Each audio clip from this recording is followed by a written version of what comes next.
Well, hello, everybody. This is Dennis Block with another edition of Zoom, Landlord Tenant Talk Radio. It is June 29th, and I am on location. I am actually in Laguna, spending the weekend here for a friend who's having her 65th birthday party. So I figured I would take the show on the road today. Maybe it's not going to be as formal as when I do it in my in-home studio, but we're going to try our best today. I did want to talk about a couple of things before we open it up to questions and answers. And the first thing I want to talk about, which is really good news for property owners, and a Supreme Court case. It was featured in the LA Times today, but it was a Supreme Court case came down this last week.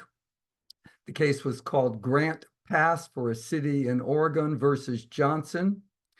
And the city had enabled laws that made it improper for people to camp in public spaces. And of course, that law was immediately challenged. It was upheld, of course, by the Ninth Circuit Appeals Court. But just on this last week, I think it was Friday, the Supreme Court came down and stated that banning homeless encampments is not cruel and unusual punishment. So what that means is it allows local governments to pass laws prohibiting camping on public lands. So what does that really mean? We all have commercial businesses, or we own commercial or residential apartment buildings.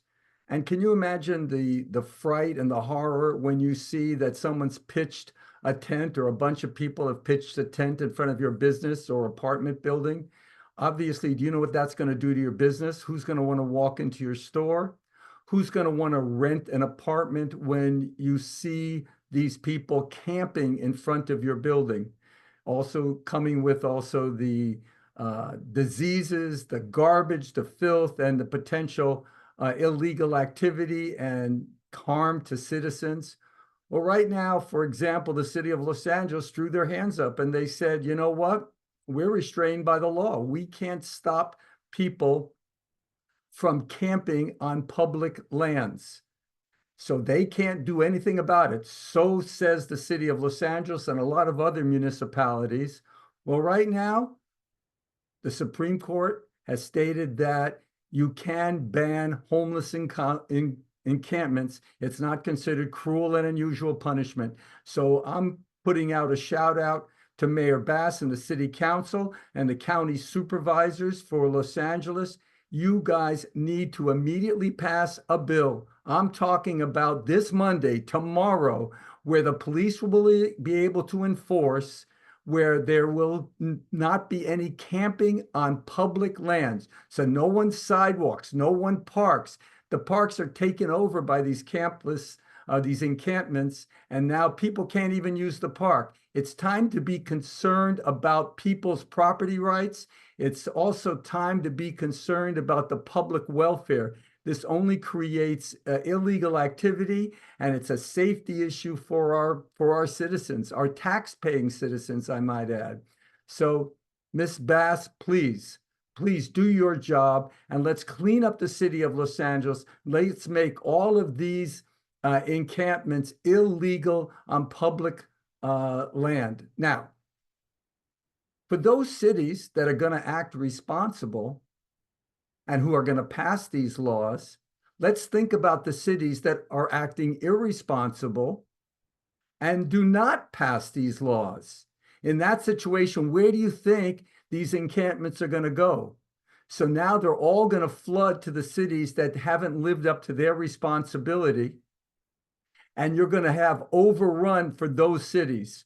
So Los Angeles, please, tomorrow, let's start passing laws in accordance with that Supreme Court case, Grant Pass versus Johnson, which will stop the homeless from camping out on public sideways in front of businesses, in front of apartment houses. And let's give back the city to the people who pay their taxes and are responsible people. Okay, that's the first thing I wanted to talk about. I did advertise this week that I was going to talk also about security deposits. Let me go over that very quickly before we open it up to questions and answers. Security deposits. I don't know what it is with landlords, and I want to chastise you people that everybody knows to take a security deposit. Everybody. Your tenants move in and I need my security deposit. You're really up on that. But what you're really bad on is what you do with the security deposit once the tenant vacates your unit. Then no one knows anything about security deposits. So I find it very humorous. So this is how landlords get sued in small claims court. This is how you will always lose in small claims court. But it's really easy to follow the law. The law with regard to a security deposit is if you take a security deposit, you've got 21 days from when the tenant vacated the unit to account for it. That doesn't mean that you give him back the money, but you have to send him a written itemization as to how you use that security deposit. You are allowed to deduct for the following items: unusual wear and tear to the building, unusual wear and tear to the building. So if you walk in to an apartment and you see that the carpeting is ripped to shreds, the issue is, would you consider that unusual wear and tear? And my question to you would be, maybe not. And the reason for that is maybe the carpet's 40 years old. Maybe it should be ripped to shreds. So think about it. Unusual wear and tear. There's going to be wear and tear on every property if the tenant's been there long enough. So the test, what you're allowed to deduct from the security deposit is unusual wear and tear. You're also allowed to deduct actual and reasonable cleaning charges. So if you hire XYZ cleaning service and they charge $250, you're allowed to deduct that. If you do your own cleaning, you can also charge for that, but you have to submit in your security deposit itemization, you have to submit what your hourly rate is and how many hours you or your workman did the work. And last but not least, you are allowed to deduct for unpaid rent. Okay, and late charges is not unpaid rent. So you are allowed to deduct for cleaning charges, unusual wear and tear, and unpaid rent. You must provide a written itemization of that. If you are deducting $125 or more, you must supply the receipts. If you don't have the receipts or the estimates, then tell them in that itemization that they are not available, but that you will get to them and you will send them out as soon as you can. You have to make mention of that, and that has to be sent within 21 days. Now, you're going to say to me, well, the tenant moved. He didn't give me his address, so I have nowhere to send it, so therefore I don't have to send this security deposit itemization. And the answer to you is false. If you don't know where your tenant is, mail it to the last known address, which would be your building. If you know where he works, mail it there. If you have no idea where he went to and he refused to give you a forwarding address, mail it to the tenant's last known address. Now, if that letter comes back to you, don't open it. The only person who's going to open it will be a judge when you get sued, and you bring that unopened letter back, the one that came back to you, and you can show that you complied with the law by sending it within 21 days. You included any estimates or invoices if the total was over $125. Please, ladies and gentlemen, comply with the law, because otherwise you're going to find yourself in small claims court where landlords never win in small claims court. So it's just the nature of the beast. So please, ladies and gentlemen, if you're going to send out that security deposit, please do it timely and do it with your receipts.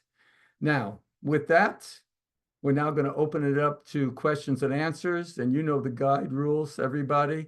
If these Zoom meetings are for informational purposes only, it is not a substitute for legal advice. If you do want to talk to me, all you got to do is electronically raise your hand and I'll be happy to call on you. Please keep your questions succinct so that we can get to everybody within the hour. And within the hour, after the hour, I can go back down to the pool at the hotel where I am right now, okay? So try to keep them succinct. And also, if you do have a case with me, ladies and gentlemen, God bless you. But we only talk about general questions here. And with that, I'm going to open it up. And I see Dennis Sibley. I'm going to ask you to unmute yourself, sir. Thank you. Thank you very much. Question mark, and this is really a very, my insurance, State Farm, was canceled on my property. It used to be 2,200, and I bet there's Cal Fair or something for coverage, $12,000 a year without liability. I was wondering what you might be doing or what others might be doing in that situation. Well, people are going with the California Fair Plan, which is meager insurance. So I don't really know what the answer is. We're totally mismanaged in this state with regard to forest management. We have an insurance commission that imposes so many restrictions on insurance companies that they just don't want to do business here. I mean, honestly, we're all in business. We all want to make money. So the issue really is that if an insurance company is saying, hey, I can't make any money, then of course they don't want to write policies, or if they do, they want to jack it up sky high. So this is government created harm. What's the answer to this? Get yourself the California Fair Plan. The other answer to this, which is I've been telling everybody, is get the hell out of this state, because this state is not friendly for income property owners. And this is just one more nail in the coffin with regard to management of our property. Second question. I was talking to an insurance broker, and he was stating that with the California Fair Plan, there is no liability. Now, I have a umbrella liability, but he said because it doesn't have liability in the policy, I'm not covered with liability. That is correct. An umbrella policy only covers your insurance where it doesn't have enough. So if you have $1 million insurance policy and now you get sued for 1.5, then your umbrella policy would cover it. But if you don't have a insurance policy to begin with, then you're out of luck, my friend. So what do we do? I mean, we got the Cal Fair Plan. What am I supposed to do? How can I do this? I don't think they're giving you an option, sir. So that's between you, and try to go through other insurance companies to see if you can find them. But we're really in bad shape in this state, very bad shape. As a point of note, I called AOA, their insurance department, and they have not called me back. Well, while I am affiliated with the AOA, I would keep trying to call them, okay? But that's where we stand, Dennis. All right, we're going to move on. Thank you very much. Let's move up to Eric. Eric, I'm going to ask you to unmute yourself. Dennis, thank you. I have a 4-unit in Burbank. I had a tenant vacate. He left behind a washer dryer combo. He told this essentially brand new, and he told me, hey, you know what? I can't take it with me. You can have it. So my question is, when the new tenant moves in, can I? Hello? I think you broke up, Eric. Try again. Hello? Can you hear me? Yeah, I can. Just state it again. When the new tenant moves in, go ahead. When the new tenant moves in, can I include the washer dryer, but say I'm not going to maintenance it? It's a super new model. It's almost more of a computer. It seems more of a computer than a washer dryer. Could I just say, hey, it's there, but if it breaks, it's on you to fix it? Absolutely. You can say, I'm just leaving this washer and dryer here as an accommodation. If you don't want it, I will take it out. But if you do want to use it, then if anything goes wrong with it, then you have to fix it. Put that right into the contract, and that would be enforceable. Excellent. Thank you so much for your time. Okay. Hey, Jim, how are you this weekend? Doing good. Good to see you, Dennis. Good to see you. So 2 questions. First, last week, you talked about security deposit with the idea of charging a really high rent, giving them a discount to normal rent. And the idea behind that was you could get a bigger security deposit. You were going to think about that. Have you thought about it?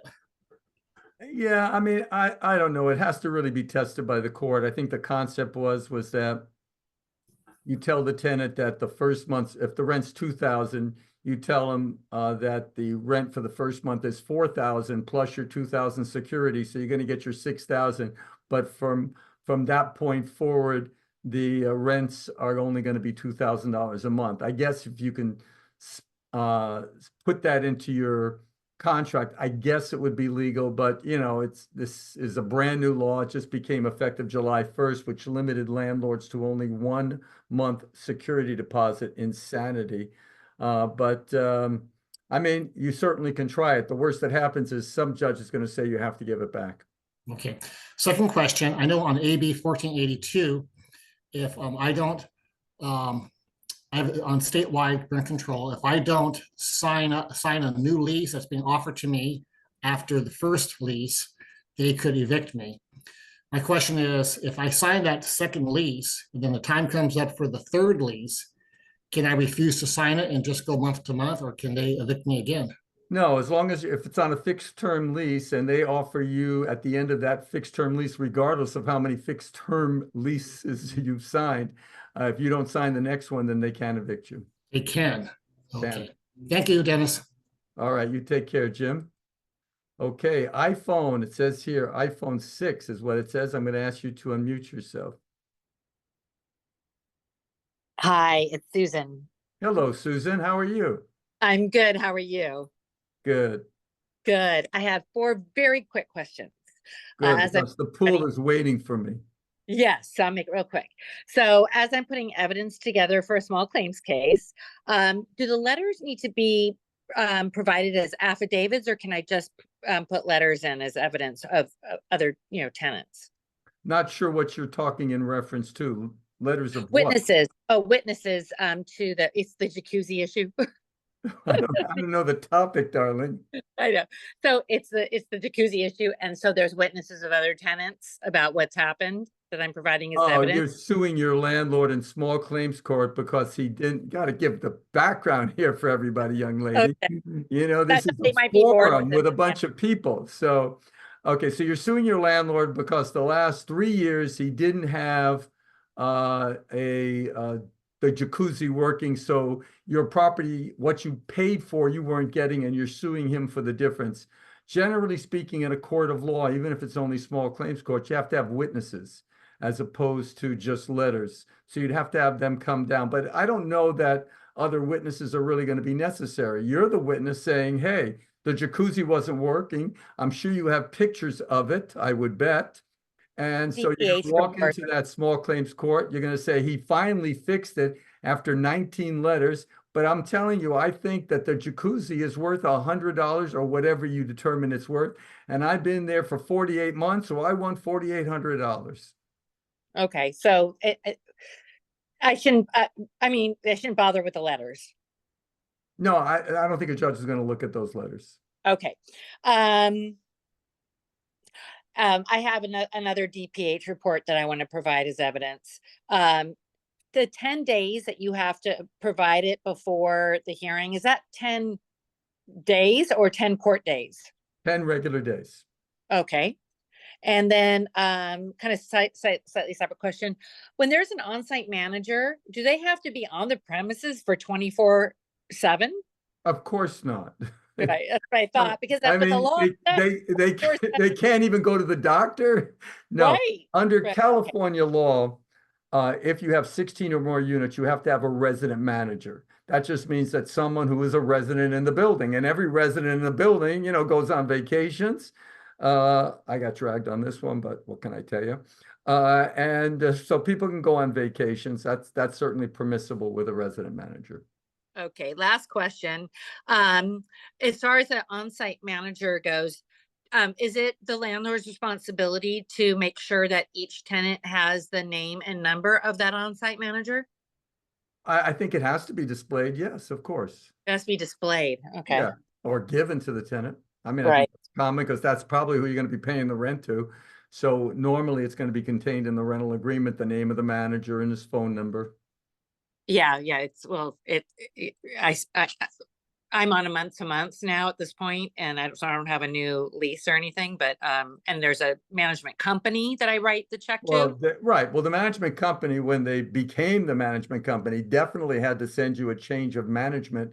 We talked about that on previous shows, and that change of ownership or change of management, that form is on my website at evict123.com. So anybody who has any kind of a change of ownership or management, even if it was years ago and you didn't send this form, please Do it now and you'll be golden. By the way, I have a security deposit itemization form on my website that's fillable.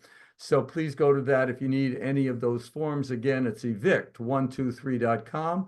And thank you very much. We are going to move on to Diana D. Diana D, how are you? Diana, say hello. Okay, I think Diana is, are you there? I'm there you here. are. Sorry.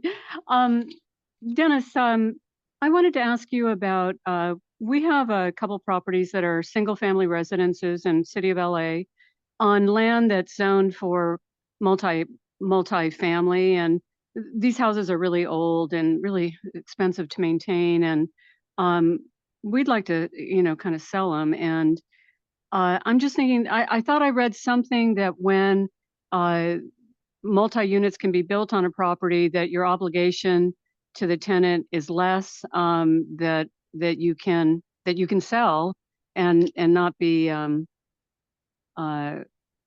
have to give like all of the different months payment or whatever. Do you know anything about that? You're talking about the city of Los Angeles? Yes. And this is a single family residence with only one house on the lot, correct? Yeah. Yes. Okay, yes. Under that situation, we would serve a 60-day notice. We do have to apply to the city, an application process, and then we would have to pay the tenant 1 month's rent. But then you're never going to rent that out again. You're permanently removing it. You're going to obviously demolish that single family home, and you're going to buy and build multiple units. Now, if we were selling it, and that's what our plans are, would we wait to get a potential buyer and find out what they want to do, and then Well, during the yeah, I escrow mean, period? if you go forward with this, then it means that you're never going to rent it out again, and no one else is going to rent it out again. Okay. So you'd have to be selling it to a developer who understands that he legally cannot rent out that unit, that house again, that he has to demolish it and build whatever he's going to build. Okay. And do you think that that might change with whatever the renter's justification, whatever that bill is coming up in November? If that passed, would that have any effect on this type of situation? I don't think so, because you're still under what they call the Ellis Act, and that the justice for renters doesn't really include that. It's just trying to take away from Costa-Hawkins. So Okay. So they can, if they build multiple units, yeah, that you has will be they able can to go. Yeah, you will be able to. Someone would be able to permanently take that unit off of rental housing use, and then not rent that unit out, because you're going to be demolishing it to build, multiple units there. Anyway, Okay. thank you very much, Diane. We are going to move on to Kathy Yu. Kathy Yu, I'm going to ask you to unmute yourself. Okay, thank you, Dennis. I have two questions. According to the security deposit, if you have a furnished home, can you charge 2 months security deposit?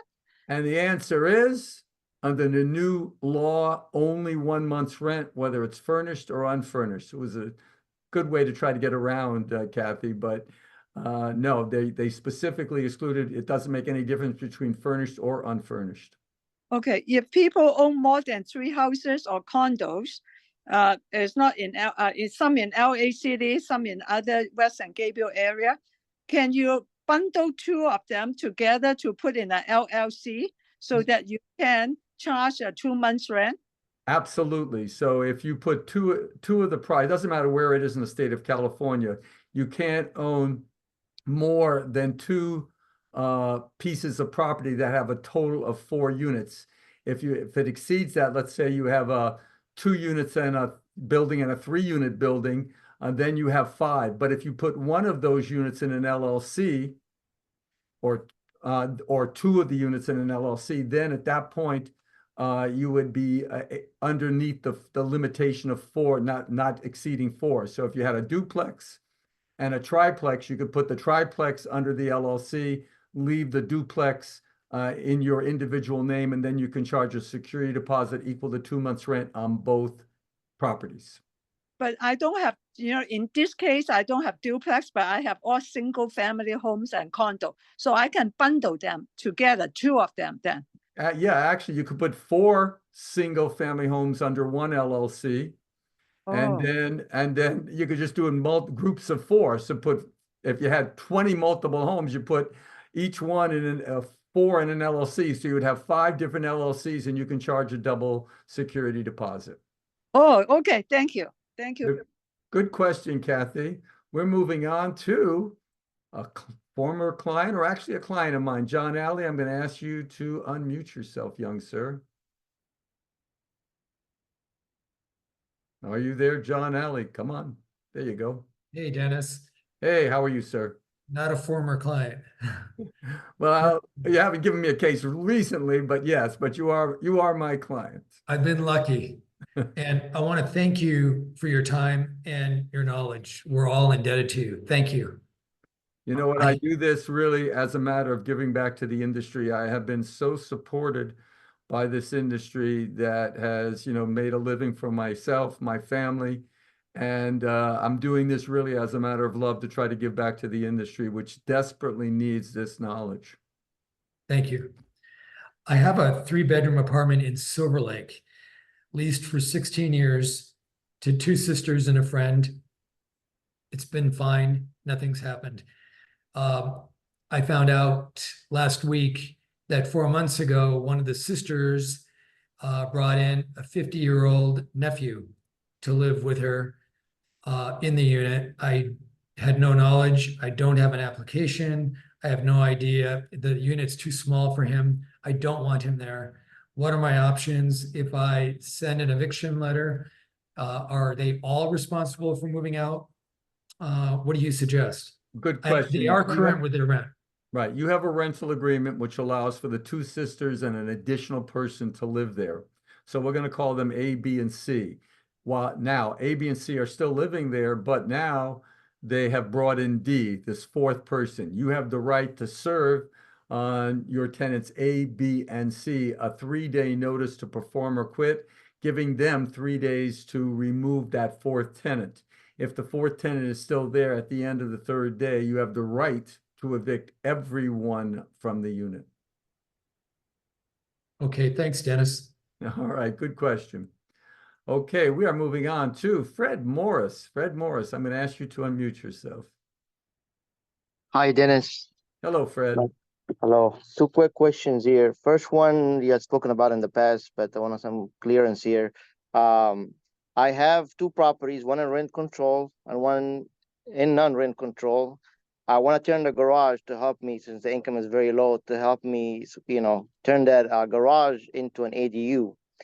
Question is, once I send the letter to the tenants, are they obligated to give me that, to give me that garage if I pay them? Because he had mentioned $70 to $200, I believe.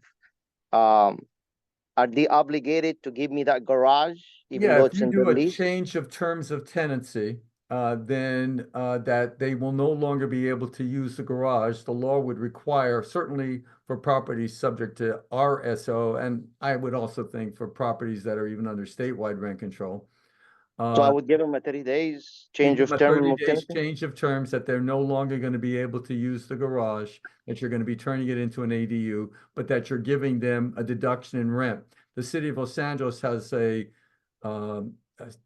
sheet, an estimate sheet that losing your parking is worth anywhere from $70 to like around $210, depending on how much street parking there is. If there's a lot of street parking, then the value of the parking spot is not as much. If there's no street parking, then that parking spot's very valuable. So you're going to need to give them a decrease in the rent with that 30-day notice. So there is ample of street parking, so I can give them, like, let's say $100, and that I should be think sufficient? $100 would be great. And then you can Okay. build your ADU with confidence.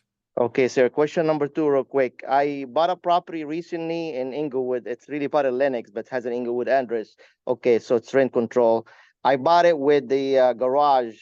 The prior owner had a guy living there for like 20 years. Now, if any of the other tenants, for some reason, we have issues and they call the city and, make a problem for me, how do I deal with this? I mean, the guy's been there for like 20 plus years.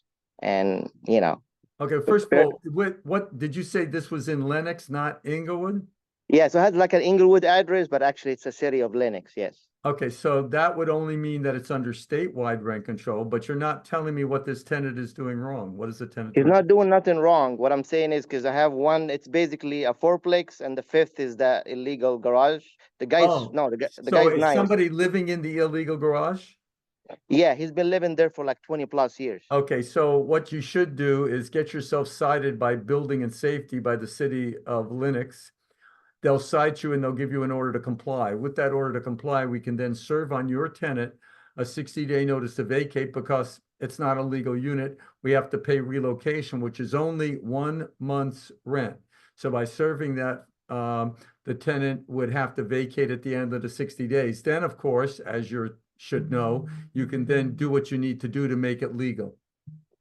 Okay, but if the guy's not giving me any problems, can I leave him there? I mean, he's You been there can, for but 20, obviously you're in violation of the law, so even though I bought it grandfathered in. you Okay, got it. got it. Thank you, sir. All right, bye-bye. Okay. Looks like we have a real estate broker here called Lenska. Lenska, I'm going to ask you to unmute yourself. All right. Hello, Dennis. Thanks for being there for us and your time. Let me ask you a question first, young lady. Is your first name Lenska? Yes, there are only two in the United States. Oh my God, I've never seen that name before. And what, are you with a real estate company? No, I'm a one-woman show. And you are an ADU consultant? Correct. Well, if you don't mind, why don't, because there's so many people and the 1,000 people listen to this every week. If you don't mind, do you have a number you'd like to tell everybody? So if they're thinking about doing an ADU, you'd be the person? Yes, and actually, I am like you. The industry has been good to me, and there's a lot of misinformation and a lot of pushy contractors and pushy ADU companies out there. And sometimes it's just nice to call somebody and say, hey, what are my options? I don't charge for the first phone call. They can ask me questions because I want to help, obviously, families and landlords to maximize their properties. So why don't you give out your number, and I'll also give it to my clients as well. It's 858-717-0314. One more time, young lady. 858-717-0314. And with a name like Lenska, you just Google it. I'll be all over the internet. There you go, young lady. What is your question? So I am lucky, I have a family that inherited or has a trust and has inherited about 6 rental properties. And I am good with ADUs and buying and selling, but in the interim, I'm lucky to be a property manager, so I'm a little rusty on that. I did serve them the notice of ownership change and property management change. Mm-hmm. Nobody has a lease. I have some extensions from a year or 2 years ago. So I did check. I have everybody fill out new applications, and I'm going to issue all new lease agreements. And I wanted to run that by you. Well, I think that's wonderful to do that. What city is this? Oh, this is San Diego. Oh, it's San Diego. Well, the tenants don't have to fill out an application and they don't have to sign a new rental agreement.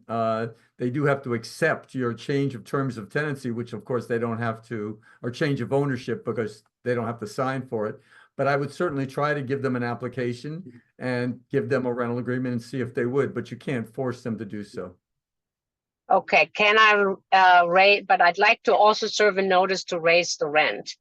Because you can raise the rent. I don't handle cases in San Diego. I know San Diego has their own rent control. So whatever the legal amount is that you can do. Now, these aren't single family homes. This is multiple units on one property, correct? No, they're all single family homes. Okay, then I stand corrected. Then you can raise the rent to whatever you like. If you go above 10%, as you've heard in previous shows, you've got to serve a 90-day notice for above 10%. 10% or less would be a 30-day notice. Yeah. And All right. one question, if you serve a 30-day notice to terminate a tenancy because of the sale of the house, which is okay here in San Diego, and there are 2 roommates, do you only have to serve it to one of the roommates? Well, technically, assuming you have the right to do so, you would hand the one person 2 notices to quit, and then you would mail the notice to the one who you didn't hand it to. That would be considered proper service. I'm not so sure that you can just serve a notice to quit because you're selling the property for a single family home, unless in the rental agreement, it specifically states that it's exempt from statewide rent control, or if that rental agreement, if the tenant moved in prior to November of 2020. And with that, we're going to move on. Thank you very much. And let's move on to Robert Torres. Robert Torres, how are you? Robert Torres, unmute yourself. Hi, Dennis. Hello. So, Dennis, I discovered your website just the other day, and I am not an experienced landlord. But my question is with regards to my parents who live out of state. They own a single family home located in Arleta, California. They leased the house almost 10 years ago, and the tenants have been renting month to month over the last 9 years. So my parents have never raised the rent over the 10-year period. They have been renting for $2,000 a month, and the current market value is almost $4,000 a month.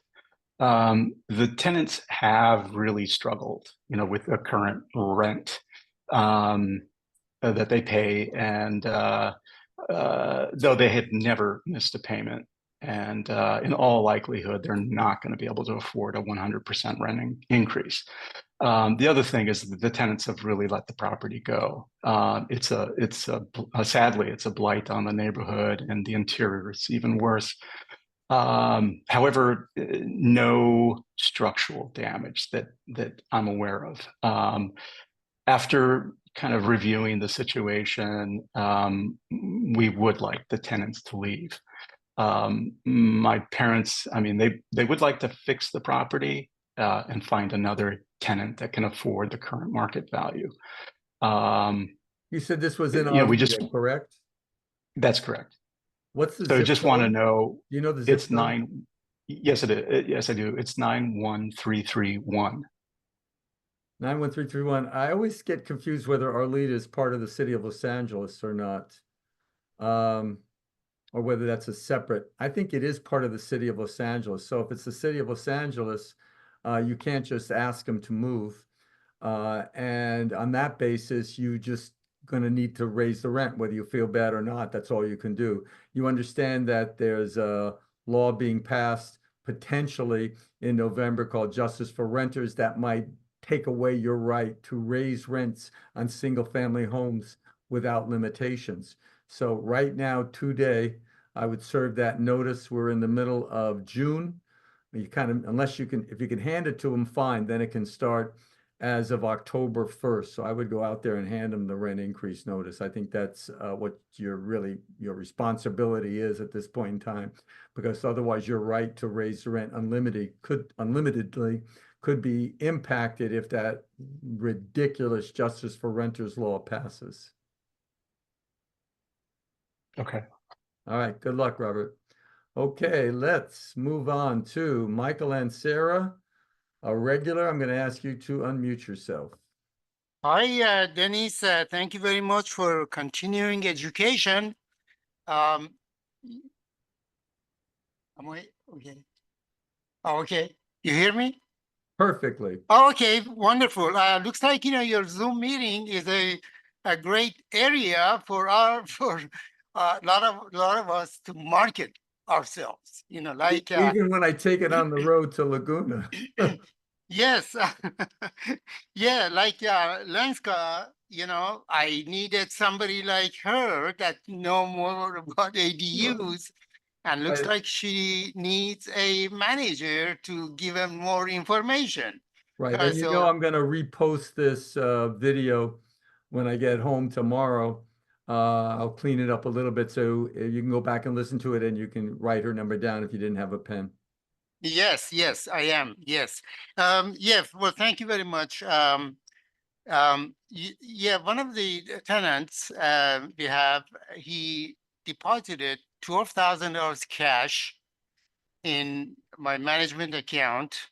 I wanted to ask you if there is a consequences for us to getting cash directly from the tenant to our account. Well, first of all, does the tenant owe you that money? They owed me 2 months and they paid another month for a next month. Well, July is almost here, so yeah, that's fine. It's fine. They can pay Okay. you cash, and put cash directly into your account. There's no difference between putting cash into your account or putting a personal check that clears. So I don't see a problem with that. They owed you 2 months and they were nice enough to say, "Oh, not only am I going to pay you the 2 months, but I'm going to pay you next month's too." So I think you're fine, Michael. I know. I was actually just getting ready to send to, call your office and, get him out. But anyway, that worked. Yeah, the next question that I have, the last question, of course, the property that another one we manage is in Tarzana. So 3 sisters are the trustees of the properties that owned by deceased mom. And one of the sisters became the owner of this property that I'm talking about.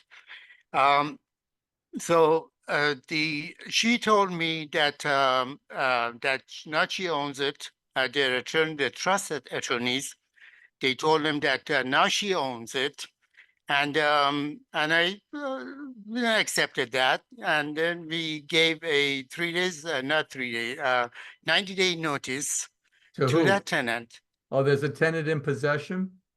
Yes, they've been there for 14 years. How many years? 14 years. 14. Okay, so Yeah. It's a single family assuming home. you served like the notice that's on my website, Yes, yeah, then you would be in compliance with the fact that it will state on that notice that it's exempt from statewide rent control. So you yes. don't need to have a reason to evict. So at the end of Oh, 60 days, make sure that you don't take any rent past the expiration of that notice. So from whenever you served it, you cannot take any rent that goes beyond that notice. right. And then at the end, go But ahead. my question is not this. We gave the 90-day notice that the rent is going to be increased, and but I learned from the owner, actually the tax record, that she's not on the title. So I told her that I need a proof. So she called her trust attorney, and they sent me a proof. But that deed is not recorded by the city. My question is, was that attorney's the document they provided, is that good enough, or it has to be recorded by the city? Okay, it doesn't, it's not the city, it would be the county. County. When you give a deed, it doesn't necessarily have to be recorded to be a legal document. But the problem is that whoever granted that deed could deed it to somebody else unless you record it. So if it's a valid deed and it's notarized, it doesn't necessarily have to be recorded. Michael, I'm going to say goodbye to you. We're going to move on because that was somewhat of a longer phone call. Lilia Padilla, I'm going to ask you to unmute yourself. Lilia Padilla, thank you. Hi, Dennis. Thank you. Can you hear me? Perfectly. Awesome. Thank you. 2 questions. And I'm sorry to have my mouth full. On regards to deposits, do I have to open an escrow account to put in the deposits? And now, and the second question is, for LA County and Orange County, how much of I have to pay in interest for those deposits? Okay, well, first of all, you do not have to put a security deposit into an escrow account. You can go to Las Vegas, you can put it all on a crap machine, and you can spend every penny of it. But you got 21 days from when Mhm. the tenant vacates to account for it. And if the tenant is entitled to any of that security deposit back, you have to give it to them. I am not sure about the county of Los Angeles. I don't believe you have to pay interest on security deposits for unincorporated areas of the county of Los Angeles, but I know you have to pay interest on security deposits for the city of Los Angeles. You know, I don't have that posted on my website, but I'm going to guess by maybe tomorrow afternoon, I'm going to have what it is. But if you do Google interest on security deposits, city of Los Angeles, you'll see a chart that comes up that what you have to give every year, ladies and gentlemen. If you've got property subject to the RSO, the Rent Stabilization Ordinance in the city of Los Angeles, technically you have to pay every year interest on the security deposit. It's very nominal, like 0.02. It's not even a percent. But you do have to give that yearly, and sometimes tenants' attorneys can use that as a defense that you didn't pay the interest on the security deposit. If you're unsure, send the tenant $15. I don't care if he's been there for 30 years, and that would suffice what you would owe to him. Anyway, thank you, Lilia. We're going to move on now to Mark's iPad. I'm going to ask Mark's iPad to unmute itself. Thank you, Mark. Dennis, how you doing? I am good, thank you. Great, All right. great louvers there. Yeah, I got a quick question. I've been hearing like conflicting information when it comes to relocation fees, and I got a 14-unit building over in Los Angeles, non-RSO, governed by statewide rent control, and I have a tenant that I want to get out of there. She's been living there for 24 years, and I want to do a substantial renovation on the unit. So, what is the relocation fee on that in that situation? Okay, well, it's not under statewide rent control if you're in the city of Los Angeles. Is that where the property is?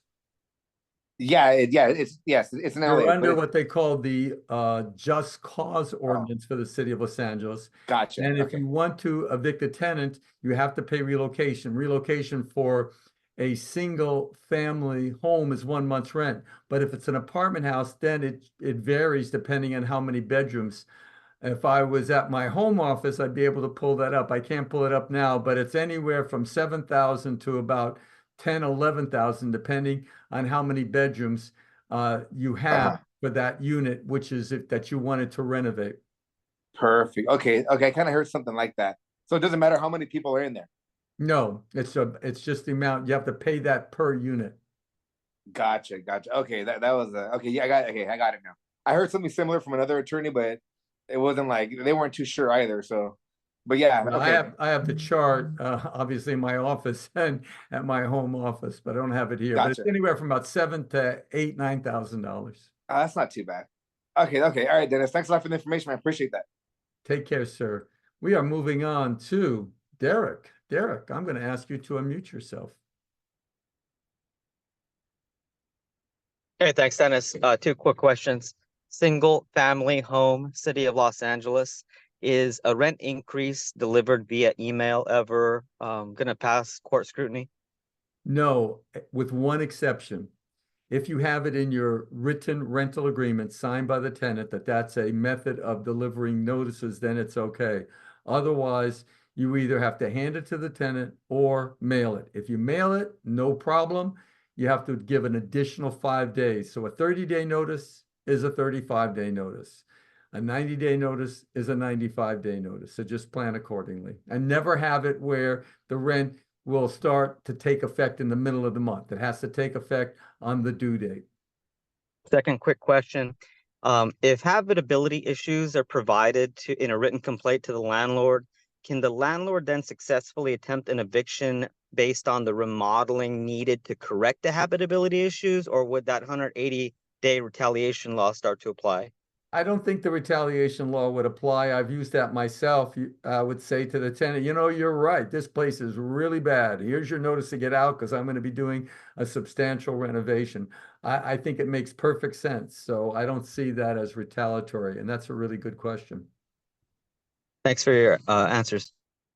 Okay, we are moving on to Lorraine Jackson. Lorraine Jackson, I'm going to ask you to unmute yourself.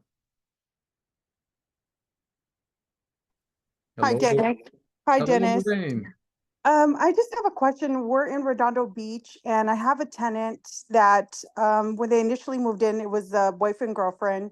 I haven't seen the other tenant for about a month now, month and a half. And I was just wondering, how do we handle that? Because I don't think he no longer resides there. Well, first of all, And- is rent being paid? Yes, sir. Is anybody living in the unit? Yes, the other occupants there. Okay, but you rented to two people. Yes, it took his income to qualify for the unit and hers. But it took both incomes to qualify. Well, Lorraine, I have to tell you something. Last time I checked, you are not running a prison. If No. anybody wants to move out, they can move out, but they signed a rental agreement, and whether they're living there or not, they're still legally responsible for the rent. So right now Okay. you're getting your rent. If you don't get your rent, you're going to bring forth an eviction lawsuit that's going to have both tenants' names in it, because the tenant who potentially did leave is still responsible for the rent. Gotcha. Okay, that was my only question. Thank you. Thank you. Have a good weekend. Moving along. Austin, how are you, Austin, this week? Pretty good. How are you, Dennis? I'm doing good. All right. Two quick questions. The first one is about co-signers and how to do that. So I would like to use my girlfriend would like to use your lease document. She's renting a condo, a room in a condo in Huntington Beach, and the tenants say that their parents will co-sign for them. So does your lease allow for this? Or what's the best way to handle that? Because we want their parents as co-signers. Okay, well, first of all, I'm not a big fan of co-signers. If the person who's living in the unit doesn't have sufficient credit, then I generally try to shy away from them. You can get a situation like where your property is by a university, so it's just kids who are renting it, college kids. First of all, a co-signer is absolutely worthless unless they're local. If somebody lives in Idaho, you're not going to chase the co-signer and sue them in Idaho. So that's just a worthless proposition. So regardless of who these people are, they have to be close so that you can sue them as part of in any kind of a lawsuit. In addition, I wouldn't make them co-signers. I would make them tenants. If you're evicting the tenant, who has a co-signer, when you go forward with the eviction, you can't sue the co-signer in an eviction because the co-signer is not unlawfully detaining the premises. So since the co-signer is not, all you can do is bring forth an eviction lawsuit against the tenant in possession. You'll get a judgment for money and possession, but now you're going to have to file another lawsuit against the co-signer. So if you're bound and determined to have a co-signer, then what I would do is make sure, number one, that they're local. Otherwise, it's worthless. And number two, I'd make them a tenant. So this way, when you bring forth an eviction lawsuit, you can also include them in any eviction action. Got it. Okay, then that's straightforward then on your lease. Okay. Next question real quick. So I'm closing escrow on a fourplex in the city of Long Beach on July 3rd. One of the tenants hasn't been paying rent to the seller for the last 3 months, and I do not anticipate she will continue paying rent or start paying rent with me. So my question is, can I serve her a 3-day notice to perform or quit, like relatively immediately when I take ownership? Or do I have to wait for her to miss August 1st rent before I can start the 3-day notice to evict and a subsequent eviction? Good question. Number one, it's not a notice to perform or quit. It would be a notice to pay rent or quit. That's number one. Number two, you were not the owner on July 1st when the rent became due. So since you weren't the owner, you're not entitled to it, even if the previous owner assigns you the rent. So you're going to need to wait until August 1st. Make sure you maneuver over to my website and give them that change of ownership letter. And then on August 2nd, assuming that's not a Saturday, as long as August 1st is not a Saturday, Sunday, or judicial holiday, then the following day, serve them with a 3-day notice, which again is on my website, and we can proceed forward with an eviction. But you are going to need to wait until at least August 1st. Okay. Is there anything that the seller of the property could say, because they did do a the rent proration in the escrow or the loan documents assumed, right, that the tenant was paying rent. Is there any seller recourse against me as the buyer that I would owe the seller that, the rent of the non-paying? Absolutely not. The seller can actually file a small claims court action against this tenant for any rent owed up until the day you took possession of the premises. Roger that. Okay. Thank you, sir. We are moving on to JKP. JKP, I'm going to ask you to unmute yourself. Hey, Dennis. Hi there. Hey, got a question. So we have a tenant that made a demand letter to get paid for some issues with rain. We had some habitability issues that are taken care of. Like as of May, it looks like she's moved out of the property. Like everything's gone except for a damaged futon. And now we went to mediation last week, and she's only will give us the keys back if we actually come to a mediation agreement, which we didn't because she's kind of crazy. So we posted a notice of abandonment on her door. It's not a notice of abandonment. She No. specifically told you she's not abandoning, she's not giving you the keys. You can only do a notice of abandonment when you have a reasonable belief that the tenant has abandoned the property. In this case, she specifically told you, I'm not giving you the keys back. So the first question is, has the premises been restored? Yes. When was it restored, as of June 1st? May. Okay. Was it restored as of May 1st? Yes. Serve a 3-day notice for the May, June, and now July's rent, which is coming up. And then you can start an eviction action against her. So she'll be the proud owner of an eviction on her record. She'll be the proud owner of a judgment against her for at least 3 months worth of rent. And then we were told only if there's any communication to be done directly through her attorney. That's nice. The only one who has to listen to that is an attorney has to listen to that and not talk. You can talk to your tenant as much as you like, whenever you like. No attorney can say, don't talk to my client. And so if we use you, you're going to post a 3-day notice on there, which she probably won't reply to because she's out of state, and you'll mail it to the existing address. She hasn't given us a forward address, so that's it. So we'll go through a nice eviction against her. Okay. All right. Thank you. All right. Good questions. Janice Legnetto, how are you? Hi, how are you, Dennis? Good. How's the weather in New York?